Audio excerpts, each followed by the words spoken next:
Well, I am so glad that everyone is here today. Welcome, Christel, from the Golden Horseshoe region to the Mountain region, BNI Alberta South, although I'm actually in BNI Alberta North.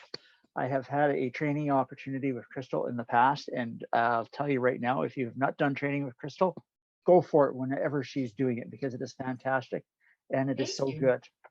Christel is the Executive Director and Franchise Owner for the BNI Golden Horseshoe region in Ontario. She has spoken and written numerous articles about business networking, including lifetime referrals through the philosophy of giversgain. Her mission is to eliminate cold calling by helping business people create a lifelong referral network.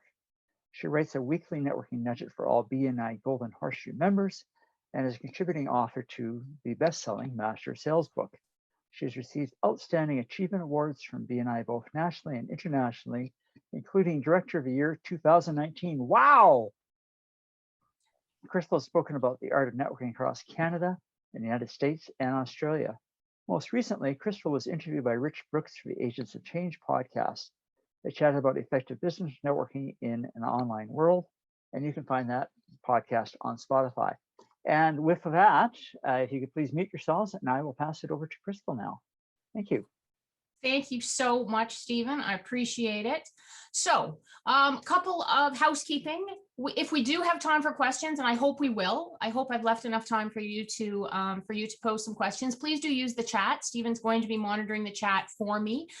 So whatever questions you have as we go, you can drop them in the chat. If I remember to, I will stop a couple of times through the presentation to see whether or not we have any questions. And Stephen, if you just want to give me a wave or let me know to stop to answer a question, I'm happy to do that.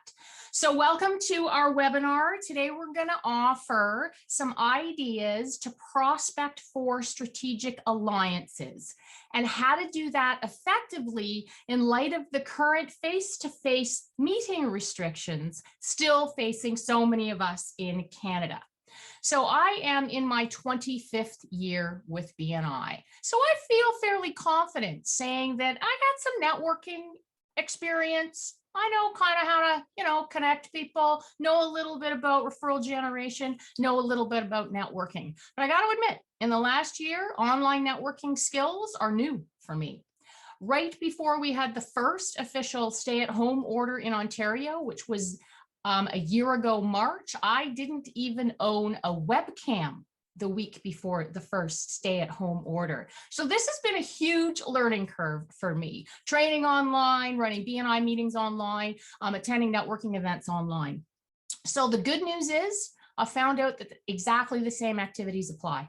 We do the same things, we build the same kind of relationships, we're simply doing it in an online format now. And so because it looks like online networking is here to stay, especially for the foreseeable future, how do we keep our networks, especially our referral networks, strong, active, and thriving? So we do that by including business people who are connected to the people we'd like to be introduced to. So in an online world, this takes a little bit of a different approach than it would when we have the opportunity to meet new people face to face. It's a little bit easier to meet brand new people face to face than it is in an online world. So what we're going to share over the next 20 minutes or so is some online networking tips and techniques that will help your referral group grow and prosper. So I'm going to make the assumption that a lot of you are part of an organization we know and love, which of course is BNI. But even if you're not part of BNI and you're joining us as an active business person today, a referral network is a referral network. In BNI, we simply have some structure around that referral network. But a referral network, if it's working for you, that makes it a legitimate referral network. So now is one of those times to truly hone our online networking skills and use all of those options that are available to us to connect with other growth-minded business people. So when we're able to surround ourselves with like-minded business people who have that great attitude of collaboration, success typically follows. And that's where you can leverage a referral network to play a huge role in creating, supporting, and providing stability for your business. A referral network, again, whether or not you're a participant in a structured referral organization or you have a referral network, they are incredibly valuable to you and your business. In lean times, a referral network can be a consistent source of ongoing new business opportunities. And in busy times, a referral network can provide measured support to assist you with either advice, with people, with support. So let's talk a little bit about how that would work. Having an active center of influence, right? One of those business terminologies that we're all familiar with. Having an active center of influence is the key component to being able to generate high quality, consistent referrals for your business. So the World Wide Web defines a center of influence as those people or organizations who can boost your market access and credibility through referrals, testimonials, and word of mouth. Does that sound suspiciously like an organization we all know and love? You can just nod up and down, so I know that you got your actual headset on, that your volume's up. Thank you. Centers of influence are typically profitable strategic alliances, right? When we align with the right type of business people, and by that I mean those who are equally supportive of our success as they are of their own, relationships flourish and profits flourish. So here's an example of a center of influence that shares a wedding target market. I chose this because it was easy. So this active, engaged center of influence would be motivated to connect each other with their next great potential new client. These relationships are invaluable to each other within these businesses, and the potential for referrals is unlimited. So for the target market, which is likely a bride, when we're able to present ourselves as this kind of center of influence or strategic alliances, whatever you want to call them, we can use those words interchangeably. That gives the bride a sense of trust in the suppliers and vendors that she's using because you all know and like each other. Right? So all of a sudden, when the florist is referring to the limo driver, is referring to the photographer, it becomes a very tight-knit group of trust. And that's one of the key components of having an active center of influence. Of course, in BNI, we know that we call it a power team. And that's our BNI vernacular. In BNI, your power team is the same as your center of influence with one tiny tweak. And that little tweak is commitment. So in BNI, what we've chosen to do is we've chosen to create those active referral relationships with each other. And that's what makes the difference, is that commitment to each other that we have at our regular weekly meetings. So as you see on the screen, BNI defines a power team, a hub, a center of influence, group of business professionals in BNI who work with non-competing related fields, who have developed relationships with each other so that they can regularly refer business between them. So very, very similar to a center of influence, the key difference being that referral activity.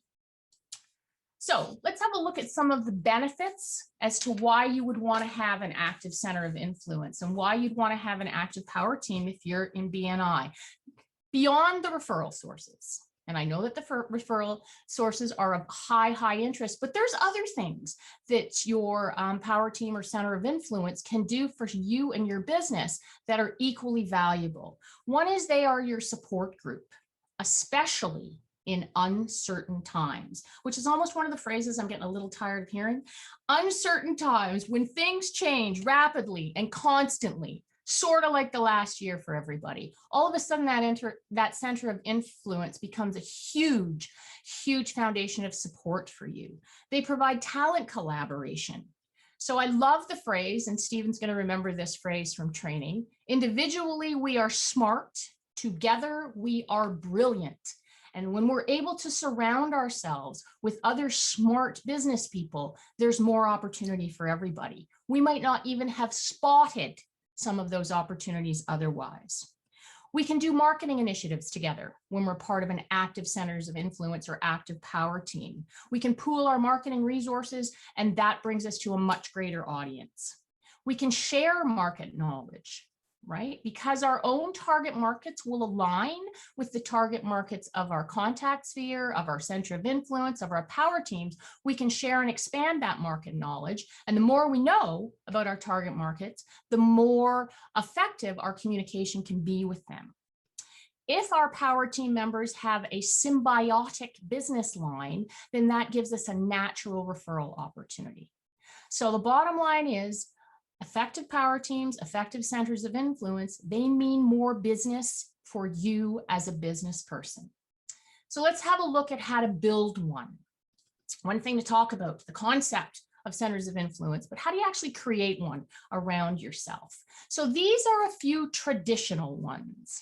I do not want you to feel handcuffed by these 6 traditional centers of influence. You can add to them as appropriate. You can change them, but I'm going to suggest if you're beginning, this is a simple beginning, right? Many of you will recognize these from being power teams within your BNI chapters. If you look to surrounding yourself with collaborative business people who are serving the same target markets that you are, you're going to be on your way to build a profitable power team or center of influence. So the question is do you have those key referral business categories in your own center of influence? Are they in your power teams, in your chapters?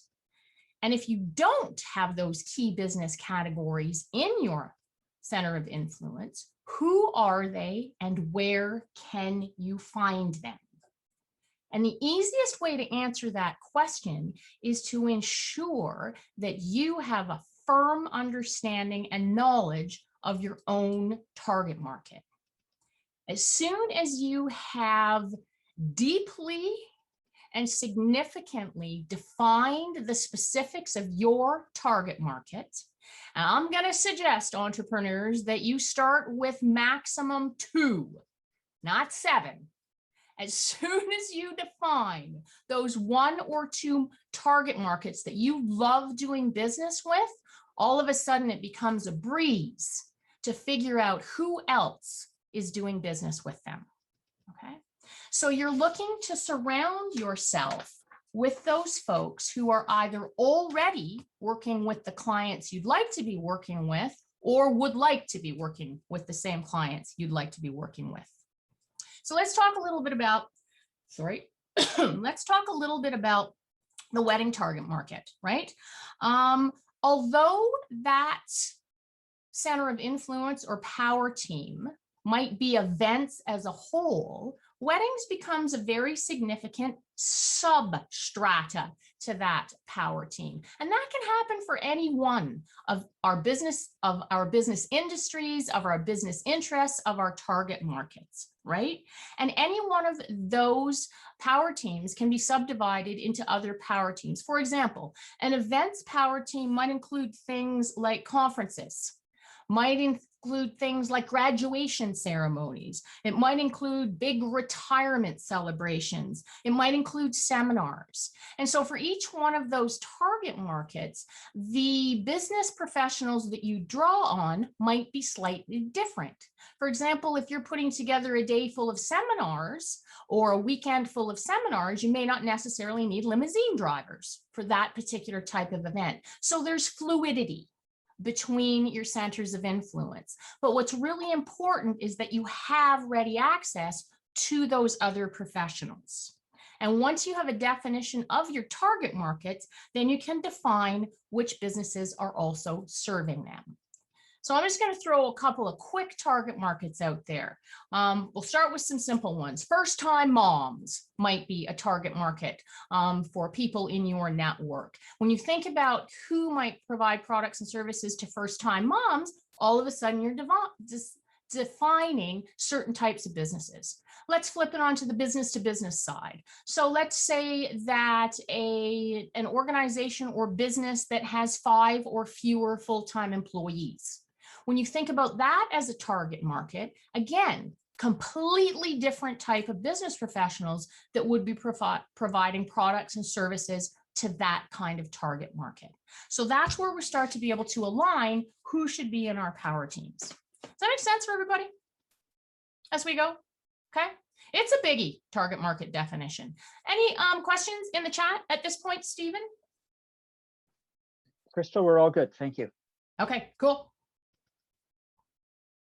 All right, one of the things that I like to spend a little bit of time on is the actual definition of your target market. So for us as entrepreneurs, for those of you who are entrepreneurs, this sometimes is an exercise that we do not embrace with full abundance. And the reason we don't do that is for many of us, defining a target market feels limiting. I remember when I did this presentation in person and there were folks in the room who said to me, yeah, but I can help these people and these people and these people and these people. So anybody who can pay a bill is a good referral for me. So first of all, that's completely untrue. And secondly, if that were true, you wouldn't be able to serve all those people anyway, because it's too many people, right? So when you're able to, especially in a word of mouth organization, when you're able to clearly define who, that's when we are able to clearly refer who. Right? So what I have on the screen is just a sample of one target market worksheet. I just Googled target market worksheets. Okay. And so the reason I chose this one is I liked it because it has some social media recommendations on it. Like, who is your target market following? What do they appear to be interested in online? Because that gives us a little bit more information as to what they're seeking. And when we know what they're seeking, what that allows us to do is align our communication to be found by them. So if you search online, you can find any number of worksheets. Find one that suits you, okay? If you don't want to do the one that's 22 pages long, like I don't, then find the simple single page that suits you. But every time you do this, you refresh your business and you refresh your messaging because you're thinking about it differently than the last time you did it. And it's really important as entrepreneurs, as business owners, as salespeople, that we know who we want to do business with. Okay. For those of you who are in BNI Business Builders has some great lessons on this. So BNI University, BNI Business Builder, whatever you prefer, has some great lessons on target market definition. So if you haven't had a chance to look at that, please do go ahead and access that. This one, as I mentioned, I chose it because it was simple. And when I started to go through some of the target markets that we have in BNI, I started to have a look at that category that said, who do they follow online? And it was very interesting as to where some of those types of businesses, what other businesses they were following and what other people they were following. Okay. Any queries on that, Stephen? No, Christel, everybody is content, I think. You guys are making it so easy for me. We'll be done in 5 minutes. Okay. So once you have defined who your target market is, it's really straightforward to figure out who's serving that target market. So what you're looking to do is then build alliances with those people that are serving the same target market as you. Who's doing business with your ideal client? So here's the great news. Building 8 to 10 of those strategic alliances is going to bring you all the business opportunities that you're looking for. 8 to 10 relationships are going to bring you all the business opportunities you are looking for. But here's the caveat. They have to be the right people. They have to be the right people. They have to be the right people for alignment with you. And there has to be high trust relationships between you. So it's not a quick build, right? It takes time to build that ongoing, thriving power team or center of influence. Okay. But every time you're able to further communicate your target market, you find more and more people that are serving that target market. And here's the referral generation tip I'm going to give you.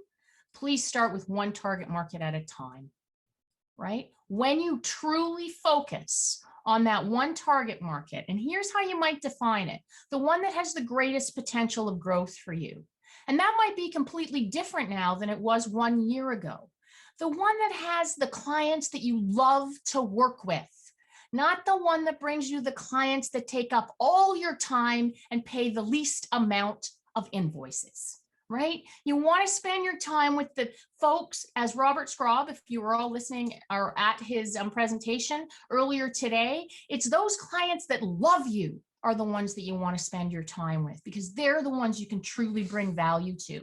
And when you're able to align yourself with other folks that have those type of clients, then all of a sudden it's easy to get introduced to your next favorite best client. Okay. So how do we find them if we don't know these business people? We've defined who our target market is. We're starting to figure out who the 8 to 10 businesses are that would be serving that target market regularly. But what if we don't know them? What if we don't know anybody who is a business professional in that industry, in that business classification, or that category? Well, we have to find them, right? We have to find them if we want to continue to build that as a source of new business for ourselves. So remember, that's the reason we're doing it. So when it starts to feel like it's taking some time, whenever we invest in building that referral network, that power team network, it's always going to come back to us in the measure of referrals to the right type of client. Wanted to be sure that I said that carefully. So a bit of research is going to help us find those folks online. So here's how I started. So I am not hugely active on social media, more so now than I was a year and a half ago. One of the platforms that I do have some activity is LinkedIn.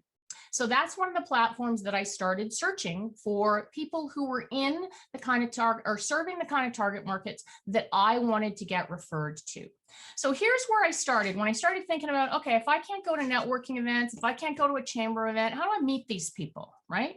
So I started with my LinkedIn connections. Then you've got your Facebook followers. Then you've got your Instagram followers, your YouTube followers, whatever social media platform you are active on, you have followers. Those are the first places that you can start. Don't forget the contact list on your phone. Every single time I ask a BNI member or a business person to let me know how many contacts they have on their phone, the number they give me is somewhere between 359 was the lowest and 7,005 was the highest contacts on their phone. Whoa. So when was the last time you checked out the contact list on your phone? That's a good place to start with figuring out who's in the business categories that you'd like to be aligned with. So when you head online, here's what I did on LinkedIn. I'm just going to take you through this very quickly because it was a very, very simple search. I decided to randomly search 4 different kind of businesses. The first one was landscapers in Oakville. The second one was business coaches in Mississauga. These are all in Ontario because that's where I'm based. The third one was house painters in Hamilton. And the fourth one was HR consultants in Milton. So randomly chose different businesses. As you can see, in every single case, listings showed up. Okay.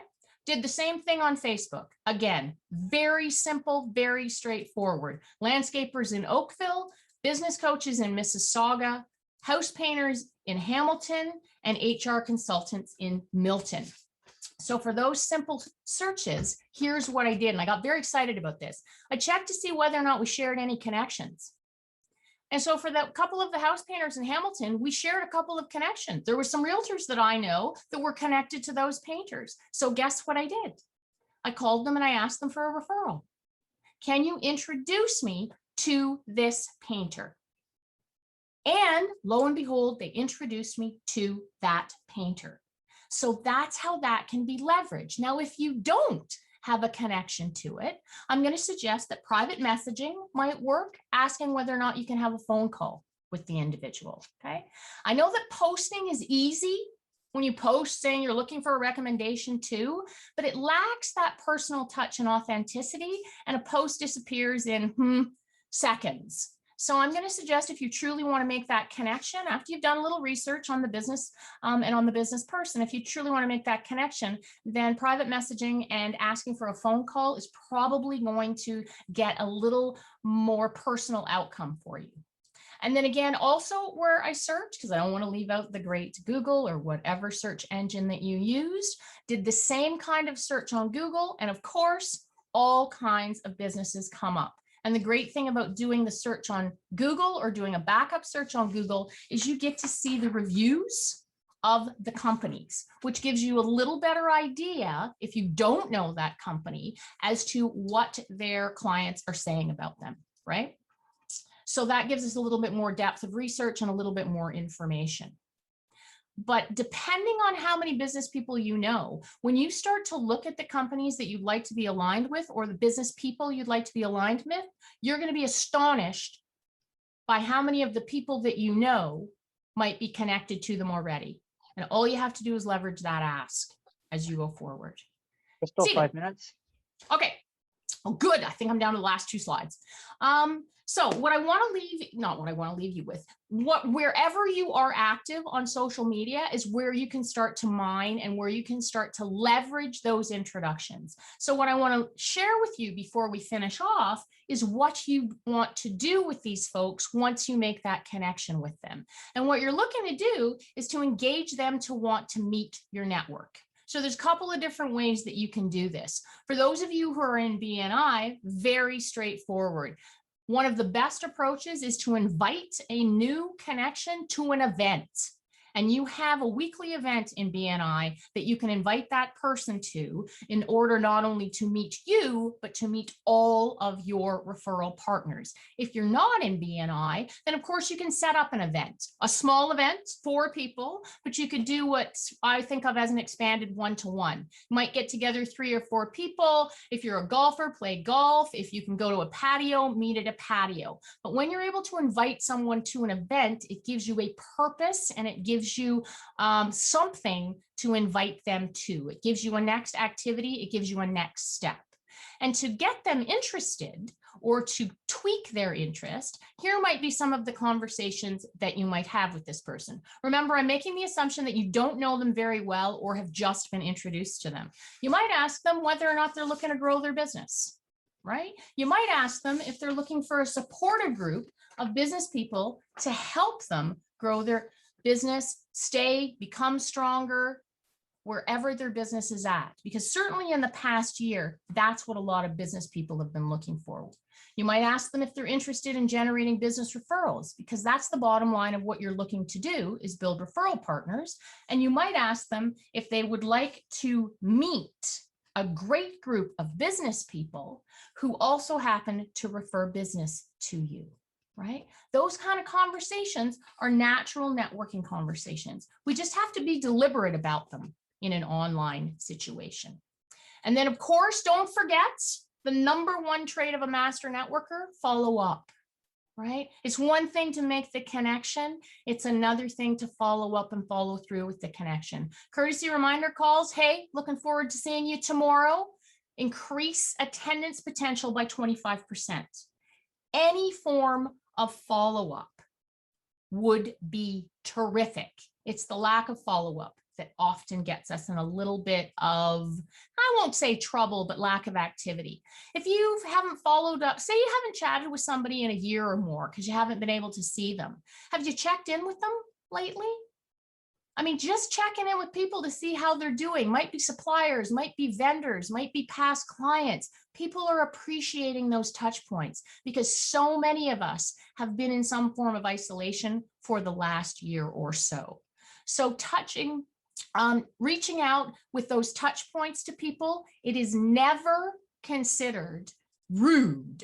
Those of you who are from Canada, because, you know, we're big on, I don't want to bother somebody. I don't want to be a nag. It's not considered rude. It's considered caring. So if you haven't checked in with a few of your contacts in the last little while, just drop them a note, however you might want to do that, phone, text, email, just to let them know you're thinking about them and ask them how it's going for them and their business, especially if they're still in one of those businesses that may not be able to yet be back in shape. All right, so we know thousands of people. You will be amazed when you start to mine your followers, your contacts, all of your databases. And with a plan and a little bit of effort, we can build profitable centers of influence to support our business growth and success and theirs. And business people need you. They need you right now. They need networking. They need connectivity. Now more than ever. And here's one thing you might be thinking, and I'm going to close on one of my favorite quotes.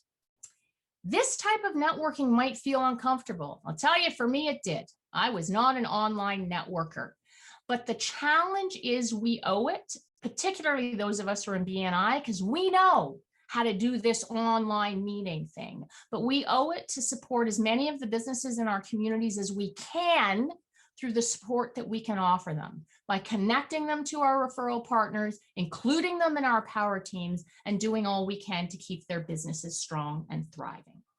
So I want to thank you for taking the time to spend this last half hour with me. We probably don't have any time for questions. Is there any in the chat, Stephen? Christel, you have wowed everybody. Not that nobody has questions because they've been too busy writing everything down and trying to record all your thoughts. And I love how you talked about we're still networking, we're doing it online, and let's reach out to those people. And the other thing I loved is it's not rude to reach out. It's called being considerate, and check in if your network and see how it's going. I love it. Thank you. Absolutely. Thank you so much. And thank you all for your time and attention. I appreciate it. Thanks, everybody. After this, we're going to close the room and head back to the main room for our wrap up here. Christel, thank you again. Thanks very much.